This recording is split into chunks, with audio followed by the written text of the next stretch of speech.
Assalamualaikum warahmatullahi wabarakatuh. Salam sejahtera. Bertemu lagi dengan saya di channel Jeritan Misterius. Pada kesempatan kali ini, saya akan membawakan kisah misteri yang berjudul Akibat Memakai Jimat Penglaris Bakso. Seperti apa kisahnya? Namun sebelum kita masuk ke dalam cerita, nama dan tempatnya disamarkan semua, dan tak perlu kita berlama-lama lagi. Langsung saja, mari kita simak ceritanya. Saya ingin menceritakan pengalaman seseorang yang pernah terjerumus ke lembah dunia penglarisan. Nama si pelaku, sebut saja namanya Pak Arkan. Sebelum dirinya terjerumus ke dunia hitam, dia masih baru berkeluarga, yang secara kebutuhan belum terlalu banyak. Keseharian Pak Arkan ini adalah menjual dagangannya berupa bakso ikan. Di awal usaha yang dilakukannya sebenarnya cukup dikenal di sekitar lingkungannya. Bahkan Pak Arkan sudah mempunyai cabang usaha yang terletak di alun-alun kota. Tapi pada kenyataan yang dihadapi Pak Arkan tidak sesuai dengan apa yang diinginkan. Usaha yang dikelola oleh orang kepercayaannya tidak berjalan sesuai dengan rencana. Karena merasa kurang banyak peminatnya, secara langsung Pak Arkan yang menangani cabang yang di alun-alun tersebut. Pak Arkan yang menghadapi secara langsung berubah secara spontan. Mohon maaf, yang namanya tangan terkadang menimbulkan rasa atau kenikmatan yang berbeda. Jadi mungkin para si pelanggannya lebih cenderung menikmati dari racikan Pak Arkan sendiri daripada racikan karyawannya. Makanya cabang yang ditempatkan di alun-alun kota tidak membuahkan hasil seperti yang diharapkan. Usaha yang dilakukan di rumah, yang dihadapi istrinya, semuanya pun sama. Hasilnya tidak sesuai yang diharapkan. Pak Arkan pun mulai menyadari bahwa ternyata hanya kelebihan yang dimilikinya yang mampu menarik pelanggannya. Karena memang yang waktu itu usaha yang awalnya berada di rumahnya terlalu ramai, Pak Arkan mencoba buka cabang di alun-alun. Karena istrinya Pak Arkan sedang mengandung, yang beberapa minggu lagi akan melahirkan. Pak Arkan juga tidak mungkin bisa melakukan usaha di rumahnya, yang dibantu istrinya, karena kondisinya yang masih hamil tua. Untuk menghadapi persalinan anak kedua, Pak Arkan harus berpikir secara matang. Mau bagaimana, usaha yang ada di alun-alun atau di rumah? Kalau di alun-alun diserahkan kepada orang lain, hasilnya tidak akan berkembang secara pesat. Usaha yang di rumah pun harus dirinya yang meracik. Kalau tanpa bantuan istrinya, pasti akan keteteran. Saat istrinya merasa mulas, hampir 1 minggu Pak Arkan tidak menjual dagangannya karena dia sibuk mengurus anaknya. Sementara pelanggan-pelanggan yang datang kini pulang kembali, dan itu pun berlanjut sampai usia anak yang dilahirkan, sampai berusia 21 hari. 21 hari inilah yang menjadi penyebab kebutuhannya melonjak karena persalinan yang dihadapi istrinya lewat operasi. Disitulah hancurnya suatu usaha yang dimiliki oleh Pak Arkan, yang tidak bisa kembali seperti semula. Usahanya kini menjadi bangkrut, karena semua modal, semua tabungannya, habis untuk biaya operasi istrinya, yang melahirkan anak keduanya. Saat itulah Pak Arkan mulai merasakan bagaimana dia tidak bekerja, sementara kebutuhan yang harus dikeluarkan kini bertambah banyak. Kurang lebih 1 bulan, Pak Arkan tidak bekerja. Satu cabang yang berada di alun-alun kini sudah dijualnya. Semenjak saat itu, Pak Arkan mulai kebingungan. Harus memutar otaknya. Harus kemana lagi dia mendapatkan modal, sementara uang sisa dari tabungannya hanya cukup untuk kebutuhan sehari-harinya. Belum lagi buat melunasi hutang untuk biaya persalinan dan perawatan anaknya. Nah, karena keadaan yang mendesak inilah, Pak Arkan meminta tolong kepada orang yang salah, yaitu meminta tolong kepada rentenir yang tujuannya untuk modal agar bisa mengelola usahanya kembali. Namun uang yang didapatkan dari rentenir ini ternyata berakibat buruk. Dari usaha yang ditekuninya, kembali tidak mendapatkan hasil yang lebih, hanya bisa untuk memutar modal dan kebutuhan sehari-harinya. Sedangkan setiap minggunya, rentenir menagih hutangnya sesuai janji Pak Arkan.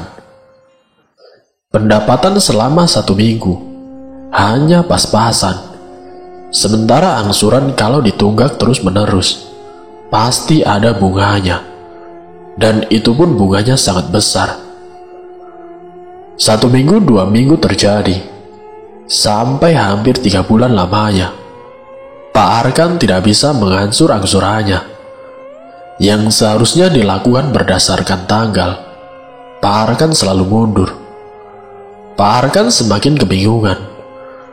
Bukannya dia dapat untung, malah dapat puntung. Sedangkan kebutuhan sehari-harinya semakin banyak, apalagi kebutuhan anaknya. Kebutuhan itulah yang benar-benar tidak bisa lewat. Pak Arkan yang sudah sangat kebingungan, akhirnya Pak Arkan memutuskan untuk menjalani dunia sesat.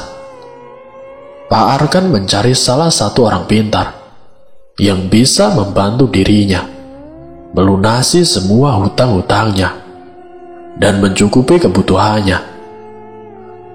Pak Arkan meminta pertolongan kepada orang pintar tersebut dengan cara memberikan jimat penglaris di tempat usahanya. Namun yang diberikan ini ternyata bukan jimat pada umumnya, tapi jimat yang terbuat dari kain kafan orang yang sudah meninggal, yang sudah diritualkan oleh sang dukun. Ternyata kain tersebut memang dijual belikan atau diberikan kepada orang-orang yang membutuhkan, seperti orang-orang yang tersesat. Lembaran kain kafan dari orang yang sudah meninggal, yang sudah dibacakan mantra, dikasihkan kepada Pak Arkan. Singkat ceritanya, setelah mendapatkan jimat tersebut, tidak lama usaha yang dilakukan Pak Arkan berkembang secara mendadak. Apa yang diajarkan oleh sang dukun dipraktikkan oleh Pak Arkan. Pelanggan yang lama datang kembali. Pada dasarnya, pelanggan tersebut sudah lama menunggu. 1 bulan 2 bulan perlahan-lahan pendapatannya kian meningkat. Hingga 3 bulan pendapatannya bisa 18 juta. Sehingga semua hutangnya bisa dilunasi dalam jangka waktu 1 bulan. Yang tadinya 1 minggu dia hanya mendapatkan untuk kebutuhan keluarganya. Tapi setelah menggunakan jimat tersebut, usaha dan juga penghasilannya sangat meningkat drastis. Aneh tapi nyata, inilah yang dialami Pak Arkan saat menggunakan jimat penglaris yang dibantu oleh sang dukun.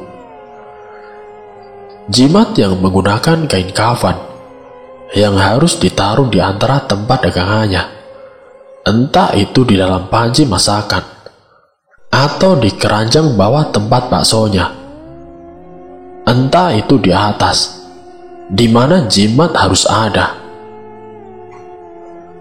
Namun pada satu waktu, yang namanya manusia pasti ada luputnya. Pak Arkan melakukan kesalahan, benar-benar dirasakan. Yang namanya pelanggan, satupun tidak ada yang membeli baksonya. Dari buka jam 1 siang sampai jam 8 malam, tidak ada satupun pengunjung yang datang. Tapi berbeda saat ditaruh jimat yang sudah diritualkan di malam harinya. Dari situlah Pak Arkan mulai ketergantungan dengan jimat tersebut, yang membuatnya lupa akan nikmat yang diberikan oleh Sang Pencipta.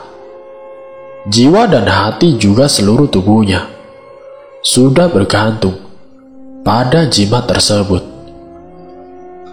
Setiap kali apapun usaha yang akan dilakukan, setiap malamnya Pak Arkan melakukan ritual menyembah jimat tersebut. Bahwa sesungguhnya kuasa Tuhan lebih jauh hebat dan besar daripada jimat yang hanya dibantu oleh iblis. Tapi saat menggunakan jimat, secara pendapatan tidak bisa dipungkiri, semenjak Pak Arkan menggunakan jimat, hutang-hutangnya lunas dalam waktu yang singkat. Motor bisa dibeli, rumah bisa direnovasi. Jadi secara kebutuhan, semua bisa terpenuhi. Kios yang ada di alun-alun, yang sempat terjual karena persalinan istrinya, sekarang bisa dibelinya kembali, walaupun dengan harga yang sangat mahal. Karena memang kios tersebut letaknya sangat strategis. Kini walaupun tempat tersebut ditempati oleh karyawannya, tapi dengan menggunakan jimat penglarisnya, jauh lebih banyak dari usaha yang dibuka di rumahnya, yang sama-sama menggunakan jimat. Tapi karena memang di alun-alun tersebut tempatnya strategis, sehingga pendapatan setiap harinya sangat berbeda dengan usaha yang di rumah. Dari hasil cabang tersebut sangat besar sekali. Pak Arkan mencoba mencari kios lain untuk membuka cabang lagi, walaupun harga sewanya sangat mahal. Karena Pak Arkan yang sudah ketergantungan kepada jimat tidak membuatnya berpikir panjang. Pak Arkan juga meminta bantuan kepada Mbak Dukun agar orang-orang bisa dengan mudahnya menyewakan atau menjual kiosnya kepada Pak Arkan. Benar apa yang diinginkannya terwujud, entah itu kebetulan atau tidak. Yang namanya sifat manusia mudah terlena. Kini Pak Arkan sudah mempunyai 5 cabang yang semuanya digunakan. Selama beberapa tahun setelah cabang-cabangnya berkembang pesat, sampai dikenal di kota-kota tempat dia tinggal. 3 tahun lamanya, Pak Arkan menggeluti usaha bakso ikan dengan menggunakan jimatnya. Anaknya Pak Arkan yang dilahirkan lewat sesar, anak yang dilahirkan sampai habis-habisan, hingga usahanya menjadi bangkrut. Yang terjadi dengan anaknya yang berusia 3 tahun ini, ternyata mengalami cacat mental. Dari pola pikirannya yang lambat, gerak tubuhnya yang tidak normal, seperti layaknya anak kecil pada umumnya. Anaknya Pak Arkan bisa dibilang idiot. Pak Arkan hidup dengan kemewahan, tapi yang didapati, anak yang dilahirkan oleh istrinya tidak bisa menikmati kekayaan yang dimiliki orang tuanya. Sementara Pak Arkan menginginkan anak yang ketiga, tapi ternyata semua tidak bisa dilakukan dikarenakan istrinya tidak bisa hamil lagi akibat operasi sesar kala itu, dan hanya bisa 1 anak yang diharapkan untuk menjadi penerus usahanya. Tapi kenyataannya, anaknya meninggal secara mendadak. Pak Arkan sangat terpukul, karena untuk apa menjadi kaya raya kalau tidak ada penerusnya. Sementara istrinya sudah tidak bisa memberikan keturunan lagi. Pak Arkan kemudian minta izin untuk menikah lagi, tapi tidak diizinkan oleh istrinya. Walaupun sebenarnya banyak yang ingin menikah dengannya. Namun pada akhirnya, Pak Arkan nekat memutuskan untuk menikah siri. Tapi pada kenyataannya, menikah tidak secara hukum, tidak bisa mendapatkan warisan. Dari hasil yang dia dapatkan bertahun-tahun, dengan menggunakan bantuan penglarisnya, kini menjadi sia-sia, karena semua anak kandungnya sudah meninggal, dan juga cacat mental, dan juga anak dari wanita simpanan yang tidak bisa meneruskan usahanya. Pada saat itulah, Pak Arkan benar-benar merasakan bagaimana kelamnya hidup.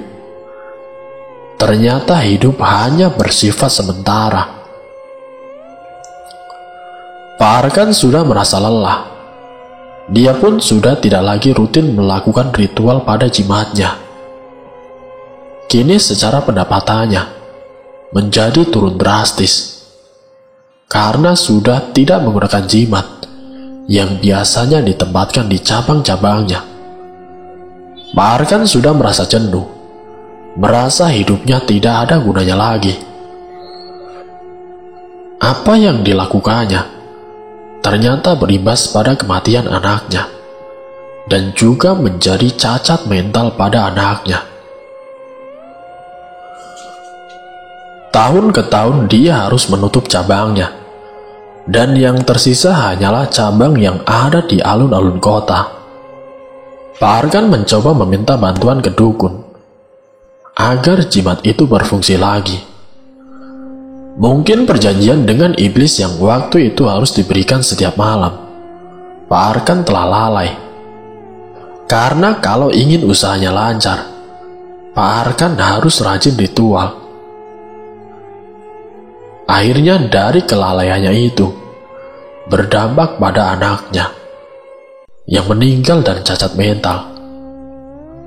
Pak Arkan berkunjung ke salah satu orang, yang ternyata orang tersebut mengetahui perilaku yang dilakukan Pak Arkan selama ini. Orang itu tahu apa yang dilakukan Pak Arkan selama bertahun-tahun ini, yang berakibat pada anaknya yang cacat mental. Tapi dia tidak mengucapkan kematian anaknya, karena mungkin itu sudah garis Tuhan kalau anak yang pertama meninggal. Tapi yang jelas dari pengetahuan orang pintar itu, yang diterima atau yang dialami anaknya Pak Arhan, dikarenakan pengaruh dari jimat yang dipakai Pak Arkan, yang selalu ada di rumah, yang digunakan di setiap malamnya. Pengaruh-pengaruh inilah yang membuat anaknya tidak bisa berkembang secara normal pada umumnya, seperti anak-anak seusianya. Orang itu memberitahukan apa yang sebenarnya dialami oleh anaknya, yang dikarenakan tingkah lakunya sendiri. Mulai saat itulah, Pak Arkan menyadari bahwa apa yang dilakukan selama bertahun-tahun itu ternyata salah besar. Seandainya juga waktu itu Pak Arkan tidak terjerumus ke pesugihan, bagaimana mungkin dia bisa menutup hutangnya kepada rentenir? Setelah orang pintar itu mengetahui cerita dari Pak Arkan yang menjadikan dia terjerumus ke pesugihan, dijelaskan bahwa yang namanya ujian ada sesuai takaran dan sesuai kemampuan orang yang akan menerima ujian tersebut. Karena di saat ujian terberat itu diterima oleh manusia, itu fase di mana akan diberikan nikmat yang luar biasa. Jadi secara derajat akan dinaikkan saat setelah manusia itu bisa melewati ujian yang dialaminya. Kenapa Pak Arkan tidak bisa melewati ujian yang dihadapi? Seperti waktu istrinya melahirkan, harus lewat operasi, harus membuat semua aset, semua barang berharganya, dan juga apa yang bisa dijual, yang seakan-akan tidak ada jalan keluar lagi. Pada dasarnya, manusia itu kuat menghadapi cobaan, pasti akan menerima kemuliaan setelah mendapatkan ujian tersebut. Tapi yang terjadi pada saat mengingat kembali apa yang pernah disampaikan orang tersebut, Pak Arkan mulai yakin bahwa sesungguhnya Tuhan masih sayang terhadap dirinya. Kini Pak Arkan tidak lagi memakai jimat-jimatnya, cabang-cabangnya. Semakin hari semakin lama terlihat jelas kemundurannya, karena semua itu bersifat sementara. Satu persatu ditutup dan dijual, dan keadaannya Pak Arkan kembali seperti biasanya. Tapi mohon maaf, keadaan anaknya yang meninggal sudah tidak mungkin bisa ditarik kembali. Hampir 2 tahun lamanya, Pak Arkan tidak terpengaruh lagi dengan yang namanya usaha. Setelah kejadian yang tidak disadarinya, suatu perilaku pesugihan hanyalah bersifat semu, bersifat sementara, yang hanya menjerumuskan manusia-manusia yang terlena karena tidak kuat menahan ujian saat dirinya akan diangkat derajatnya oleh Sang Maha Pencipta. Jadi dari cerita ini mengajarkan kita agar tidak terjerumus ke dalam lembah dunia pesugihan, dikarenakan hanyalah penyesalan. Itu pun kalau masih diberikan keselamatan dan diberikan titipan umur agar bisa melakukan tobat, melakukan segala niat baik untuk sisa hidupnya. Bagaimana kalau seandainya yang terjadi seperti para pelaku pesugihan-pesugihan yang lainnya, yang harus meninggal dan belum melakukan tobat? Pengalaman ini menjadikan kita semua bahwasanya yang namanya kesulitan, hadapilah semua. Itu adalah kenyataan bahwa Sang Kuasa masih sayang terhadap kita, masih sayang terhadap manusia yang sedang menghadapi ujian terberatnya. Semoga dari kisah ini kita dapat mengambil hikmah dan pelajarannya. Wassalamualaikum warahmatullahi wabarakatuh.